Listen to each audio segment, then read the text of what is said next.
Chapter 1. Ink and Evening Rain. The rain fell like fine threads of silk that evening, barely audible but persistent enough to mist the lamps lining the quiet road. Julian Reyes stood by the cafe's window, watching the world slow down behind a glass pane fogged by warm air and the scent of cardamom. He stirred his coffee absently, a quiet rhythm to match the low jazz humming from the old speaker behind him. She arrived with little fanfare, no entrance of drama or light, just the quiet jingle of the doorbell and the scent of rosewater and some other note he couldn't name. Something colder, something darker, like petals left out in moonlight. Elira, she said softly as she approached. Julian stood and smiled politely, gesturing to the seat across from him. Julian, glad you came? She looked around, visibly soaking in the warm yellow lights, the mismatched chairs, and the stacks of graphic novels shelved against the wall. A flicker of surprise lit her eyes. You didn't tell me this cafe had manga. I figured if we ran out of conversation, at least we'd have something to argue about, he said, letting a smile tug at the corner of his mouth. She laughed. It was a gentle sound, not forced, just a little tired, like someone who didn't laugh nearly enough. They sat. Minutes passed, not awkward, but unhurried. Elira traced the edge of her glass of iced matcha with a pale fingertip, while her eyes wandered to a worn copy of Vagabond on the nearest shelf. I used to hide manga under my textbooks, she confessed, as if admitting something sacred. Drawing became the only way I could breathe. My mother hated it. She said it was escapism. She wasn't wrong. Julian leaned forward slightly. And now you draw it for a living? A small nod. Irony, right? But I don't do it to escape anymore. I do it to tell stories that people are afraid to say out loud, pain disguised in pastel hair and big eyes. He watched her carefully. Her voice was soft but deliberate. The way she spoke about manga wasn't just passion, it was therapy, a refuge, a blade she'd sharpened in silence. I never had your talent, Julian replied, his tone low. But I always admired it. I wrote about it instead. Reviews, essays, late-night blog posts nobody read. It was the only time I ever felt honest. She smiled at that. Then we're the same. He shook his head. You turn pain into art. I just comment on the damage. Something passed between them in that moment, a strange comfort, a knowing. Outside, the rain softened, as if listening. Do you know why I said yes to this date? She asked, eyes not leaving his. Julian hesitated. I assumed it was curiosity. Because my editor said I needed to stop drawing ghosts and try dating one, she said, teasing. He raised an eyebrow. She tilted her head. You have that haunted look, like someone who's lived quietly through something loud. Julian didn't reply right away. He stared at his coffee, steam rising, words he didn't say. But then he looked at her. Maybe I have, but tonight you're not a ghost, and neither am I. The moment cracked gently open. She softened visibly. Her shoulders relaxed. She leaned into the warmth between them. Their hands never touched. But they didn't need to. Later, when they stepped out under the drizzling sky, he offered to walk her home. The road was quiet. Her apartment tucked behind a veil of ivy and wrought iron. At her gate, she paused. You're easy to talk to. He gave her a lopsided smile. I'll take that as a compliment. She reached into her coat and handed him a small embossed card. It bore her name, Elira Velen, and a minimalist drawing of a girl sitting under a sakura tree, reading a book while monsters peeked from behind the branches. Her perfume lingered faintly on the card. Roses, midnight flowers, and something else like ink and forgotten rain. You don't have to be alone, you know, she said. He nodded, words caught somewhere in his chest. Then she leaned in and kissed him softly on the cheek, just barely, and vanished behind the gate like a scene from a dream. Julian stood there a moment longer, watching the droplets slide down the iron bars, holding her card, memorizing her scent. That night he slept with it on the nightstand, and in his dreams her eyes were still watching him, curious, distant, and quietly afraid of something she hadn't yet told him. Chapter 2 in between the lines. Morning sunlight filtered through the sheer curtains of Julian's condo, washing the room in a pale amber glow. His apartment was neat, lived in, quiet. A bookshelf of graphic novels stood beside a tidy workspace where 2 monitors glowed softly, his blog in draft mode on one, the other lined with spreadsheets and urgent client emails. A half-drunk coffee sat cooling beside a stack of reference books. But his eyes weren't on the screen. They were on the slim white card sitting next to the keyboard. Alira Velen. Her scent still clung faintly to it, roses, midnight flowers, and something else he couldn't place, like old ink, like dreams that dried too fast. He shook himself and returned to his task. He was good at compartmentalizing. He had to be. His boss didn't care that he'd met someone whose presence haunted him. The quarterly report still had to be submitted before noon. Clients still needed chasing. Still, between numbers and graphs, he found himself writing notes for a new blog post. The unseen loneliness in manga characters who smile too much. His phone buzzed. "Ah, can you meet for tea later? I want to show you something." He didn't hesitate. "Julian, just say where." The tea shop she chose was in an old district. Quieter, older buildings with weather-worn signage and flower boxes. Alira waited at a wooden table beneath a climbing vine of blue trumpet flowers. She wore a casual dress with a shawl draped lightly around her shoulders. No makeup. Still arresting. "Your office must be intense," she said as he sat down. "You have that glazed-over numbers face." "Guilty," he said, managing a half-smile, "but it fades faster around you." She laughed gently in sarcasm. "I see we're going to get along." He leaned forward. "What did you want to show me?"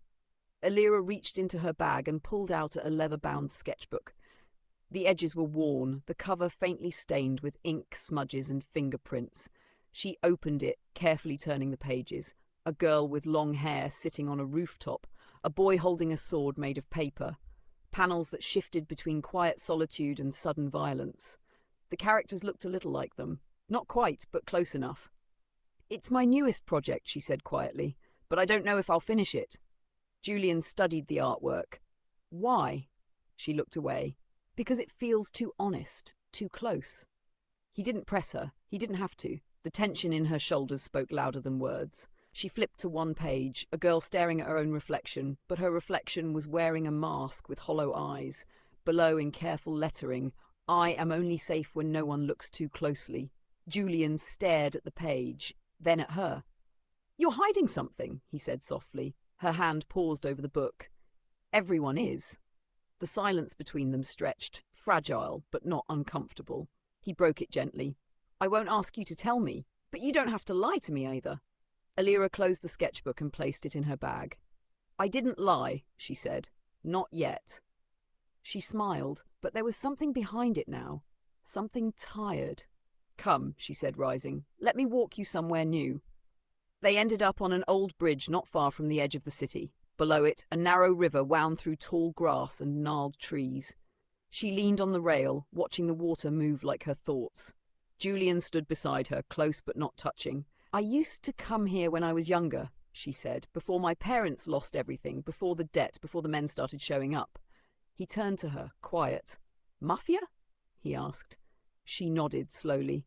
"Old family debt. My father borrowed from the wrong people. Now they remind me, even though he's gone." Julian's expression didn't change. He looked at the river, calm and unreadable.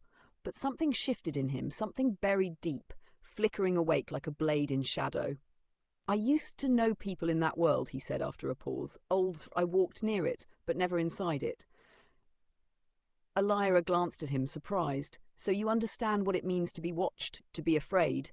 "I understand what it means to want peace," he said, "and how fragile it can be." They didn't speak for a while. Finally, she said, "You're not what I expected." "I never am," he replied, "but maybe that's why you reached out." She turned to him, lips parted as if to speak, but her phone buzzed in her bag. She checked it, and her expression changed. The name on the screen was one she didn't want to see. She silenced it without answering. Julian saw it. She knew he did. He didn't ask, and she didn't explain. But as they stood together on the bridge, something invisible passed between them again, like a vow or a warning. Something unspoken but binding. That night, Julian sat at his desk once more, staring at the blank post on his screen. Title: Ink Between the Lines, When Artists Carry Secrets. But he didn't write a single word. He sat in the glow of his screen, her scent lingering on his collar, the memory of her sketches vivid in his mind. He knew with a certainty he couldn't explain that Alira Velen was going to change his life. He just didn't know yet whether it would be for the better, or if she'd be the one to destroy him. Chapter 3, A Villain in the Making. The afterglow of their date still lingered on Julian's skin like warm light. He had walked Elira home, the scent of roasted yakitori still clinging to her scarf, and her smile still replaying in his head like his favourite panel from a beloved manga. It was supposed to be a quiet night, a perfect one. But the message waited for him when he got back. "You're getting too close to something that isn't yours. Step away, Julian Reyes, or next time we'll do more than just talk." No name, no emojis, no drama, just threat, clean and cold. He stared at it for a while. The name Julian Reyes wasn't a guess. They knew him, and if they knew him, they knew her. A few days passed. A cautious tension built between text messages and sketch critiques. Elira became quieter, less flirty, but she still agreed to the third date, at a small open-air cafe near an old bookstore that sold rare manga volumes wrapped in rice paper. As they sipped warm hojicha and debated the tragedy arcs of Inochi no Ame, Julian noticed Elira's fingers trembling slightly as she held her cup. She wasn't afraid of him, but she was afraid of something. Then came the low, growling hum of a black SUV pulling up along the quiet street. The vehicle stopped at the curb with surgical precision. Two men in dark jackets stepped out, shaved heads, heavy brows, fake smiles. One wore a pinky ring, the other had a facial scar like a razor had kissed him sideways. They didn't look at Julian, only Elira. "Miss Valen," said Scarface with faux politeness. "The gentlemen are requesting your presence." Julian stood slow. "She's with me." Scarface finally looked at him, like someone might glance at a broken chair in the corner of a room. "She's not yours, friend." Julian stepped closer. "Doesn't change the fact we're dating." The pinky ring thug turned to him and gave a smile, small, cruel, dismissive. "Cute." They reached for Elira. She froze, paralyzed not by surprise, but by something deeper. Shame, fear, familiarity. Julian's breath caught. He remembered the panel she had drawn. A paper sword, a girl looking up at the man who stood between her and danger. "You don't have to save me," she had once said, "but I still want someone who tries." He swung. The punch landed on Pinky Ring's chin with a soft thud.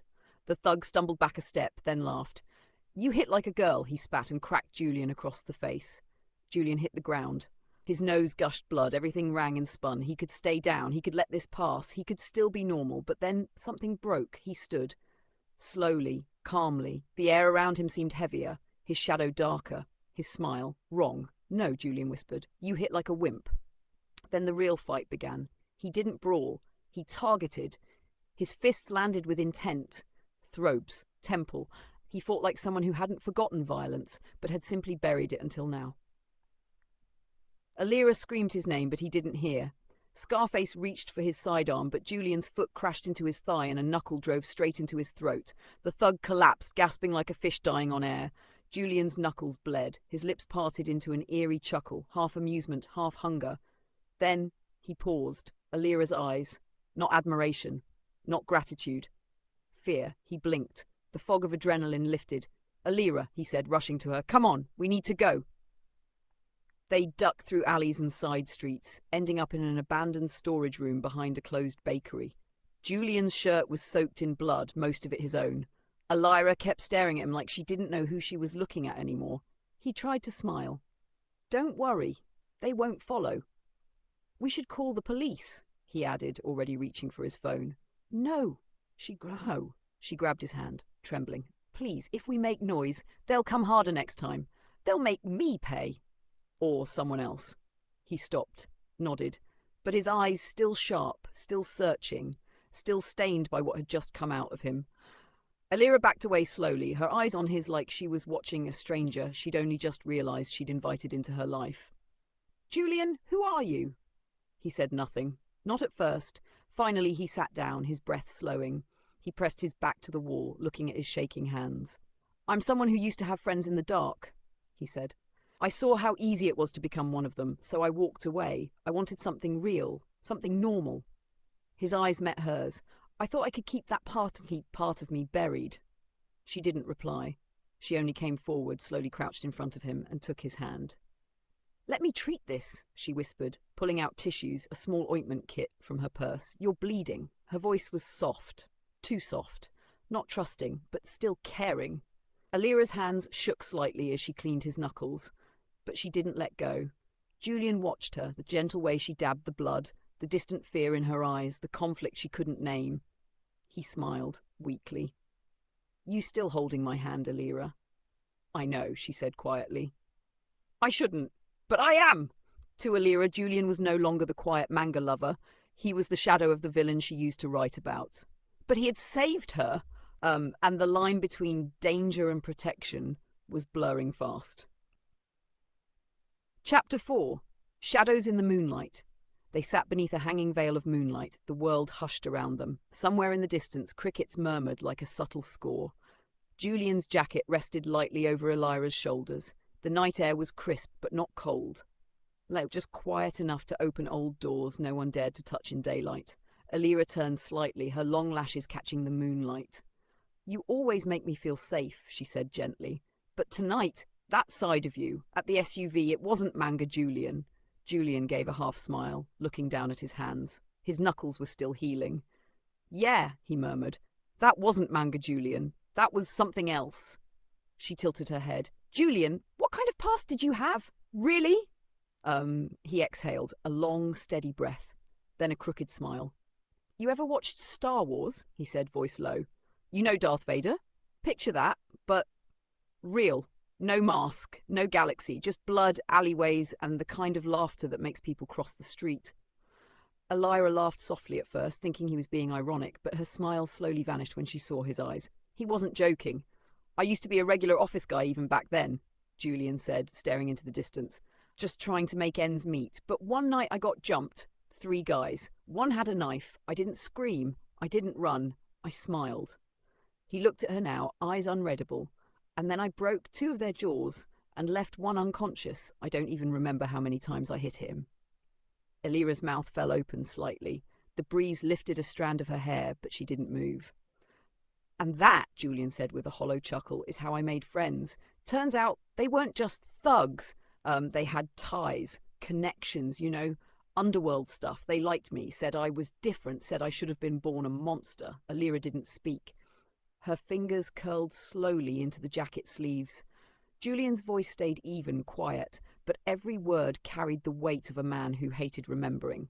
"I didn't join them," he continued. "They never let me. Said I was too clean, that I had a conscience. But I learned things, learned how the world really works in the dark, how to fight dirty, how to hurt without leaving a mark." He smiled, but it was a tired, fractured smile. "I don't want to be that man anymore. I don't want you to see me that way." But Alira already had. And strangely, it didn't make her pull away. Her mind was spinning. She imagined a new character, sharp eyes, quiet voice, a man who laughs in blood but cries in silence, a villain who would burn the world for the one he loves. She looked at Julian, long and searching. "Julian, do you want to know about my past?" His gaze sharpened. "Always." She looked away, her voice soft. "You won't believe it. I barely do." Silence again. Not cold, just full. The kind of silence that only 2 people with nothing left to hide can share. Under the moonlight, they said no more for a while. They simply sat, side by side, not lovers yet, not strangers either, just 2 broken things finding beauty in the cracks. And in the silence, Julian reached out, not to kiss her, not to hold her, just to let his fingers brush lightly against hers. Alira didn't flinch. She whispered, "I'll help you treat your hands later." Julian smiled. Not the smile of a beast. Not yet. Just a man, terrified of what he's capable of and of the woman who might just inspire the villain he's been running from. Chapter 5. The Girl Behind the Panels. The city pulsed far below their hilltop sanctuary, a maze of flickering lights and secrets. Alira sat with her knees drawn in, arms wrapped gently around them, Julian's jacket still on her shoulders. A warm silence lingered between them, tentative, heavy with things unsaid. She was quiet, as if her breath was waiting for permission. Then, finally, "Julian, do you remember that manga I showed you? The one about the girl who kept drawing stories to escape from a mansion she could never leave?" He nodded. "Yeah, I remember. She had silver hair, eyes like ink stains." Alira turned to him, a fragile smile on her lips. "That's not fiction." Julian blinked slowly. "I wasn't always free to draw whatever I wanted. I mean, I could draw, but the stories had to be controlled. Certain kinds of stories weren't allowed." Julian furrowed his brows slightly. "Not allowed by who?" She hesitated. Then, with a trembling breath, My family, they're in debt. A very specific kind, not the kind you pay off with salary deductions. It's old money, old crimes, old promises. Julian's mouth parted. He didn't interrupt, just watched her with growing stillness. My father once borrowed money to save my mother's life. Cancer, surgery. He went to the wrong people. They saved her for a price that keeps collecting interest, even now. Julian didn't blink, his breath shallow. Alira's voice turned quieter, but her eyes burned. And me? I'm the collateral. What do you mean? They didn't take me away, not in chains, but I was raised with rules, monitored, watched. Every drawing I ever made, I had to be careful. They own the publishing house I work under. They say I'm talented. They say I'm an asset, but I know what I really am, a placeholder for a debt they don't plan to cancel. Julian stared. Sometimes, she whispered, they tell me to stop seeing people. I don't argue anymore. I just nod and go quiet. It's easier than fighting. But me, Julian finally breathed. They told you to stop seeing me. She nodded. They didn't say it directly, she said, but the message was clear. That SUV? Those men? That wasn't a scare tactic. That was a reminder. Julian looked like someone had carved open his past and shown him a reflection he didn't know how to process. You're not just a manga girl, whisker, with a wild imagination, he whispered. She smiled faintly. No, I'm not. He leaned back slowly, silent, absorbing the weight of the fighter with blood in his fists. Now sitting across someone who had never drawn a single panel without checking who might be watching. I don't want to be saved, Alira whispered. I don't want a prince. I don't want a hero. I just wanted someone to talk to. Someone who doesn't flinch when they hear the truth. Julian slowly looked at her, eyes dark but no longer dangerous. I'm not your hero, he said, voice raw, but I'm not running either. She looked down at her fingers, then up at him. Then maybe I can tell you the rest. Slowly, piece by piece, like a story. Julian nodded, and for a moment, neither of them spoke. They just sat, two damaged outlines beginning to shape something whole. Chapter 6, The Hidden Panels. The morning light was pale and hesitant, creeping through the curtains as if reluctant to disturb the fragile peace between them. Julian sat across from Alira at the small kitchen table, the silence thick, weighted with unspoken truths. She stared at her hands, tracing invisible patterns on the worn surface.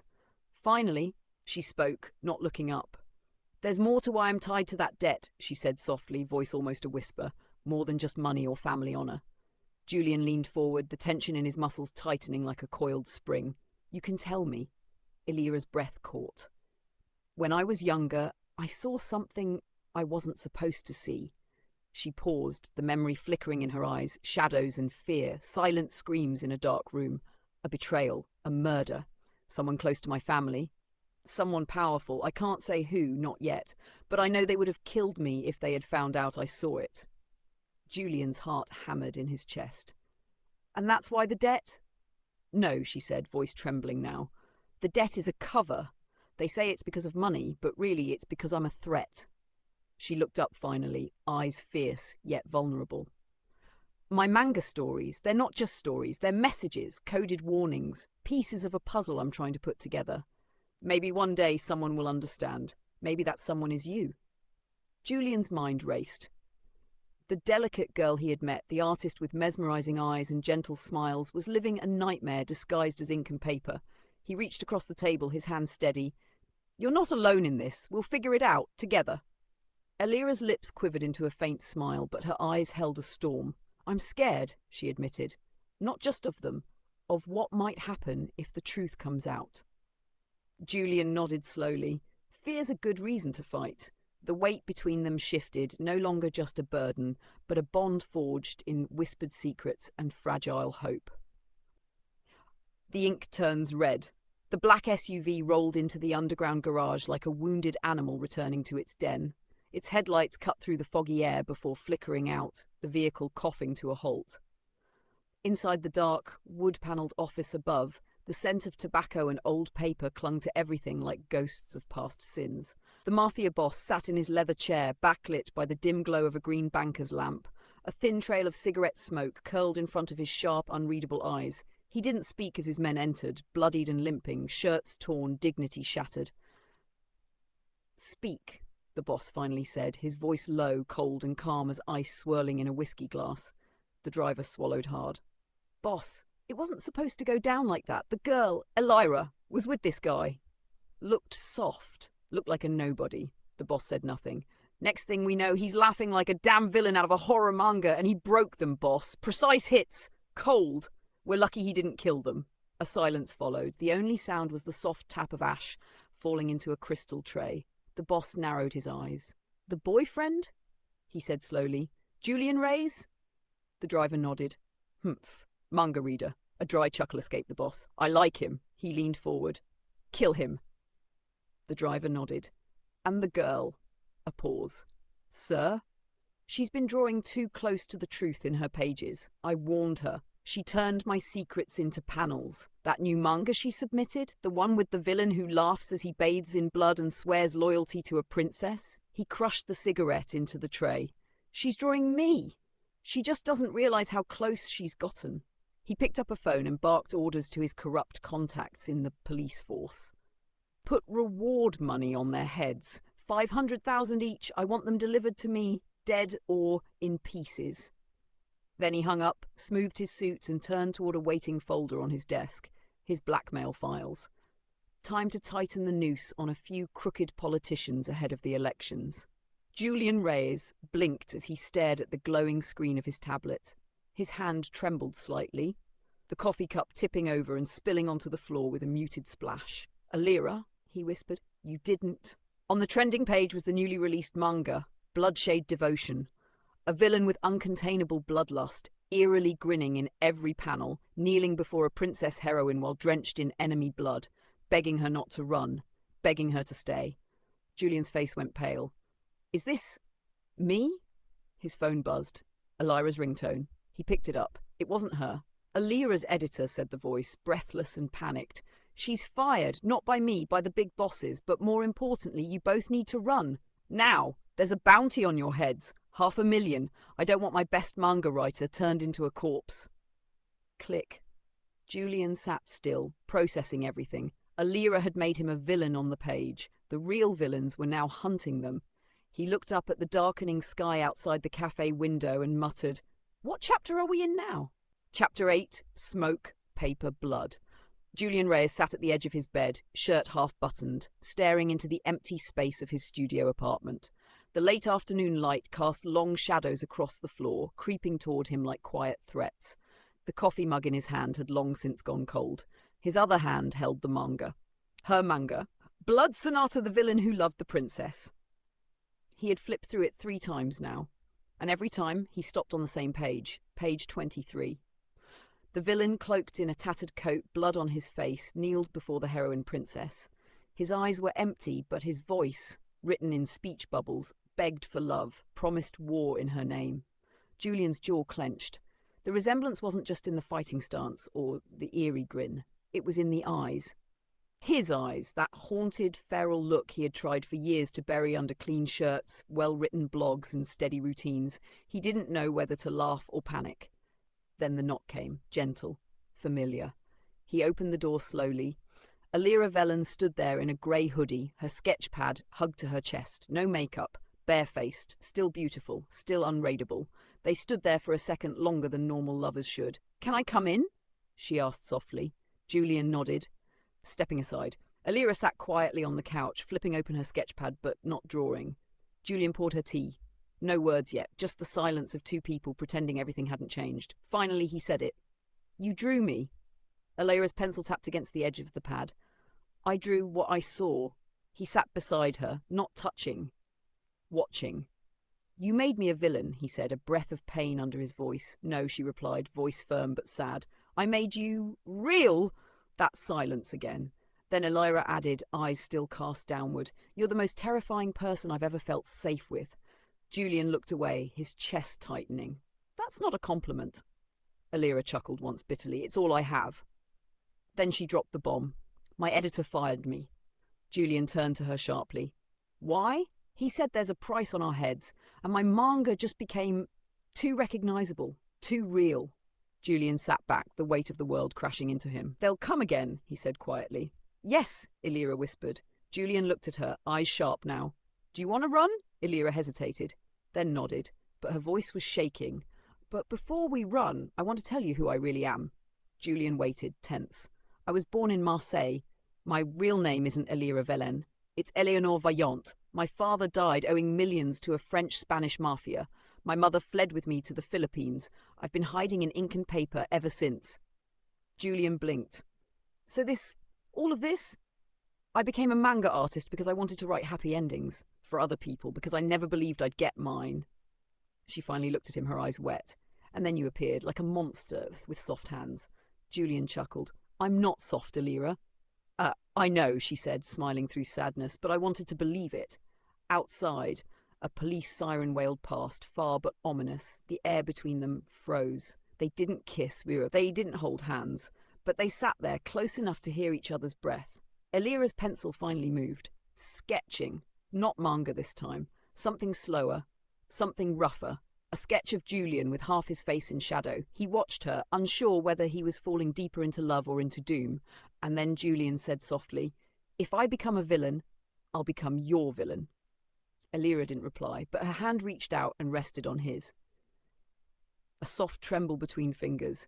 The world outside was hunting them. But for now, inside the dim apartment, two people with too much past and too many secrets sat together in the quiet lull before the storm. Chapter 9. The Monster Wears His Name Backwards. They left through the back door of Julian's apartment just before dusk, slipping into the narrow alley behind the rows of squat buildings where trash bins stank and walls were painted with decades of forgotten graffiti. Julian had changed. His voice was lower now, stripped of hesitation. His eyes didn't dart anymore. They scanned, calculated. He moved through shadows like someone who knew the anatomy of alleys, who could feel where danger breathes. He was no longer just fleeing. He was hunting for the way out. Elira Velen followed, her hoodie pulled up, one hand clutching the edge of her ribs where the last mafia beating had left bruises. She noticed the way Julian turned corners, not in panic, but in patterns. She almost asked him about it until they saw them. 3 men blocking the mouth of the alley ahead. "Excuse me," said the first. Slim, nervous eyes, fake smile. "We're looking for a place called Surrendra Complex," added the second, fatter, with a too polite voice. But it was the third who drew Julian's eye. Bigger, silent, shirt open to reveal chest ink, black and red Yakuza tattoos wrapping around his arms like chains of fate. His fingers were thick as knives, his eyes were dead. Julian subtly nudged Elira back. "No," he whispered. They turned, only to hear footsteps behind, blocked in. The alley was closing like a throat. Julian grabbed Elira's hand and sprinted down a narrow passage between 2 rotting fences. But before they could escape, it slammed. A wall of meat and ink. The Yakuza man took Julian off his feet with a shoulder like a sledgehammer. Elira screamed as she fell backward. Julian stumbled to his knees, wheezing. The Yakuza man cracked his knuckles and began punching him in the gut. Once, twice, thrice. Julian bent in half, gasping like a fish on land. "Stop!" Elira cried, crawling, reaching for Julian, but her side lit up with pain. Her injury screamed. The Yakuza man lifted Julian by the collar, about to deliver a finishing blow. Then it happened. Julian's eyes changed from pain to rage, from man to something else. He twisted fast, too fast, and drove a hammering fist straight into the Yakuza's neck. Once, twice, again, a wet, cracking sound. The Yakuza staggered, gurgling. Couldn't breathe, couldn't scream. Julian stepped back and kicked him in the stomach as he dropped. Hard. Then he laughed. A dry, hollow, eerie sound, not the laugh of a man, the laugh of something remembering itself. The 2 other associates stood frozen, witnesses to a storm, no longer wearing human skin. Julian looked at them, paused, then ran, boots hitting pavement, 1, 2, and slammed a kick into their groins. Both of them folded. He grabbed the fat one's hair and punched. Again. Blood sprayed onto his face, a grotesque red veil. He paused. Then, with quiet deliberation, he dipped his palm in the blood from the broken nose of the thug and pressed it to his face, smearing it across like war paint, or something older than war, something ritualistic. Elira screamed, not in fear of the thugs, but of Julian. He turned to her, slowly, like a marionette without strings, his face red with blood, his grin mad. But when he saw her, her face pale, trembling, something cracked behind his eyes. The grin faded, the laugh died. He dropped the thug, wiped his hand on his jeans. "Elira," he whispered. She stepped back, but didn't run. He walked to her, arms movements cautious. Then he held her gently, tender, as if none of what just happened had ever occurred, and they ran again, out the alley, into the city's night. But her mind was burning. Who was that? Then, as they reached an old basketball court, abandoned and half-lit by flickering street lamps, Julian stopped. His shoulders heaved, his hands trembled. Then he laughed again, softly, sadistically. "Alira," he said. His voice was different, lower, more truthful. "Julian is a name I buried." Alira froze. "My name is Eric." She didn't speak, just stared.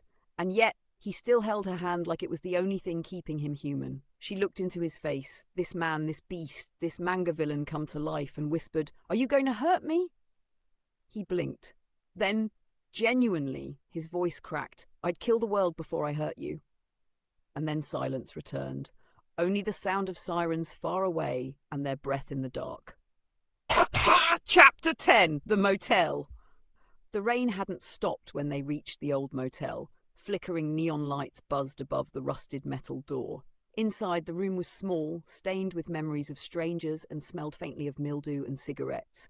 Alira Velen sat on the edge of the bed, silent, trembling, not from fear alone, but from the storm of emotions unravelling inside her. Across the room, he stood by the window, his frame silhouetted in the dim orange glow of a passing car. The man she once called Julian Reyes was gone. He turned slowly, and his eyes, bloodshot but focused, met hers. "I'm not Julian," he said softly, yet there was a razor's edge beneath his tone. "My name is Eric." His voice was different. Younger, bolder, his posture more confident, shoulders broader, like a wolf no longer pretending to be human. Yet when he looked at Alira, there was something terrifyingly gentle in his gaze. She swallowed hard. Who are you really?" Eric walked toward her, slow and deliberate, and sat across from her on the bed. "I'm what Julian buried. His memories, his rage, his pain, all of it. I kept him alive. When his stepfather had to break his bones, I broke the man's jaw. When the streets wanted to eat him alive, I bit first. Then he went to therapy. He found Manga, and I slept." Alira listened, caught between awe and unease. "And now? You woke me up." Her lips parted in confusion. "How?" Eric tilted his head, dark eyes scanning her soul. "You were his light, but you were mine too. When you were hurt, I couldn't stay asleep. I had to come back." She blinked rapidly. "But does it hurt? When you fight? When you kill?" Eric smiled, slowly, hauntingly, as if tasting his own violence. "No," he whispered. "It feels like freedom, like breathing, like truth." He leaned closer, his voice dipping into a purr. "Julian's pain, I carry it. That's why his wounds fade. But when I bleed," he looked at his knuckles, stained in yesterday's battle, "I feel alive." Alira stood abruptly, backing away. "This is insane. I can't." Before she could reach the door, Eric was already behind her, not with force, but stillness. His hand gently touched her back. "Don't go," he said, softer now. "You're the only thing that makes me feel more than just bloodlust." Alira hesitated. Something inside her cracked. Maybe it was fear. Maybe it was fascination. But as she turned to face him, his hand reached her cheek with aching tenderness. Then they kissed. It wasn't Julian's kiss. Nervous, light, like pages turning. This was deeper, hungrier, yet somehow reverent. She melted into him, her arms circling his shoulders. His lips found her neck, then her arm, just below the shoulder, as if memorizing her skin. She gasped when he paused, just to look at her.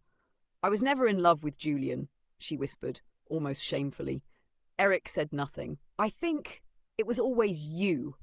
That made him tremble. They kissed again, her legs wrapping around his waist. He guided her gently to the wall, never rushing, never brutal. There was fire in him, but for her, only devotion. "Feel that?" he murmured, placing her hand on his chest. "As long as that's beating, you're my woman, and I will never betray you." Something about that vow made her exhale, her first real breath in days. She smiled. Not the Alira who wrote manga, but the Alira who now lived inside one. In the motel room, with blood on his shirt and love in his eyes, Eric surrendered to her arms. The room was low lit, smoke curling through the air like a slow, poisonous whisper. The mafia boss sat hunched at his desk, muttering to himself as he checked the latest wire transfers and political favours. His voice rasped from too many cigarettes and too little sleep. A half-finished glass of scotch sat beside a list of names. Some circled for bribery, others marked for quiet removal.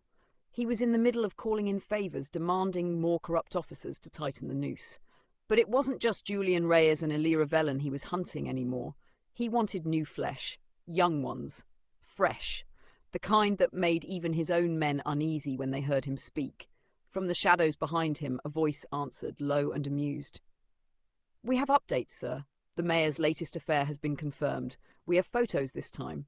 The boss chuckled. "Good. Remind the bastard who owns his next term. And the honest ones? The idealistic pigs in uniform?" "3 names," the voice replied. 2 can be bought. 1 needs to disappear." The boss exhaled smoke like a dragon. "Then make it happen." Silence followed. The boss frowned. "And what about those 2? Julian, Elira?" The voice didn't answer. Footsteps moved forward slowly, leisurely even. When the man finally stepped into the light, the boss froze. It was one of his thugs, or so he thought. But there was something terribly wrong with his face. The grin was wrong, too wide, too relaxed. And the eyes didn't belong to anyone human. They burned with something ancient, something unhinged. The boss began to rise, but the man struck first, fast and precise. A single blow to the throat crushed his voice before he could shout for help. The boss collapsed backward in his chair, coughing, gagging, grasping at his neck. The intruder stepped closer, calm, casual, cruel. "Your men won't be coming," he said softly. "I gave the order for them to stand down, mimicked your voice. They believed it." The boss stared wide-eyed, clutching the edge of the desk. Panic rolled off him in waves. "You're wondering why Julian Reyes is helping Elira," the man continued. "Let's clear that up." He leaned in, eyes locked on the boss's trembling form. "First of all, I'm not Julian." The boss's fingers twitched over a drawer, hunting for a weapon. But the intruder was faster. "And second, no one will miss you." He tilted his head slightly, studying the dying light in the boss's eyes, the horror, the disbelief, the desperate realization that power meant nothing here. "Elira will be safe," the man whispered, almost kindly, "because you won't be around to touch her, or anyone else." His expression changed then, no longer calm, no longer collected. It turned monstrous. "But before Julian wakes up in that motel," he said, voice dropping to a near growl, "I'll make sure you're sleeping with the fishes." The shadows behind him seemed to stretch as he stepped forward. The boss tried to beg with his eyes, but mercy was not in this man's nature. Eric smiled. And the last thing the mafia boss saw was that smile, too wide, too calm, too happy, for someone about to kill. Chapter 12. The Man Behind the Monster. The motel room was quiet. Eerily so. Elira Velen sat by the window, sunlight creeping slowly across the stained curtains. Her body still ached, but it wasn't the bruises that kept her awake. It was the silence, the absence of him. Julian stirred on the bed. His eyes blinked open, soft, confused. "Elira?" His voice was warm, gentle, timid. He was back. The boyish manga nerd with awkward charm and puppy-soft eyes. The man who'd once spilled coffee over a plot twist and cried during anime endings. But he wasn't here, not Eric. Julian remembered nothing. Not the alley, not the blood, not the dark presence that had nearly destroyed the Yakuza with nothing but bare fists and a laugh that sounded like it crawled up from hell. He was clean again, untouched by the nightmare. Elira held the folded note in her hand. The handwriting was Julian's, but the words were Eric's. Sharp, haunted, but honest. "The mafia boss will not bother you anymore. Before I'm gone, love the man behind the monster, not the monster behind the man." It burned in her chest. She didn't know what to feel. Eric was terrifying. He was brutal. He hurt people in ways that haunted her mind, but he had cradled her like she was sacred, kissed her like she was his last breath. Protected her without asking for anything in return. Now he was gone. Julian, innocent, oblivious, sat up and looked at her with soft concern. "Did something happen? You look shaken." She smiled faintly. "Forced? No, just a long night." Julian stood unaware of the blood in the sink, the cracked mirror, the bruises fading from her skin. He stretched. He was truly back. But Elira wasn't the same. Part of her missed Eric's raw devotion, the frightening purity of his love. Part of her feared it. Another part, a quiet, dangerous part, wondered if she needed it. And so for now she said nothing. She tucked the letter into her coat pocket, kissed Julian on the cheek, and whispered something neither of them fully believed. "It's good to have you back." Chapter 13. Echoes in Ink. Alira Velen was back at her desk, silently sketching the next panels of her manga. Her hands moved with calm precision, but inside her, a storm churned. Across the city, Julian Reyes sat at his workstation, getting scolded again for missing deadlines. His boss's voice was just white noise. His eyes were locked on the printed draft of Alira's newest chapter. In the next room, his office mates sniffled and wiped away tears, huddled around the pages. "It's brutal," one whispered. "She actually sided with the villain," another said, "and he still burned down the kingdom." Julian leaned forward, reading. The heroine princess stood amidst the ash and ruin. Her kingdom, a memory. Why? She cried. The villain only laughed, clutching his chest, staggering with pain. "Because now you're free," he rasped. "You don't owe anyone your life. You don't owe me." As he fell to his knees, a heroic figure burst onto the scene. Cliché costume, righteous speeches. The villain turned one last time. "Live well, princess," he said. Then the rubble swallowed him whole. Julian blinked. His fingers trembled slightly. "That's not me," he whispered. I can't even fake that kind of laugh." But his stomach twisted.